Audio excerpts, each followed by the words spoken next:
Yung mga kadog lover at kakat lover.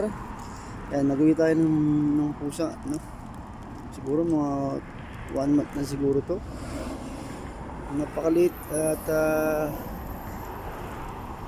nakita kasi ni Mama Dog dun sa old accommodation namin at lumabas. So nahuli siya ni Mama Dog at pinaglalaruan.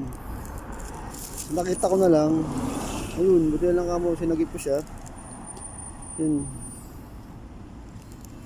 Yan, pauwi natin sa uwi ko sa bahay. Total meron naman akong cage doon.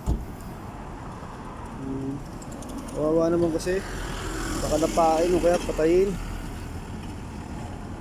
Wala siyang lahi pero bata pa kasi yung pusa.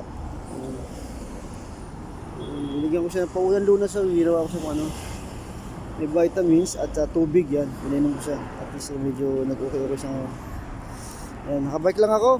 So, tagal-tagal pa ang biyahe. Mga 30 minutes siguro ang biyahe ko. Yan po. Yun lang po. At i-update ko po kayo sa status po ni Mingming.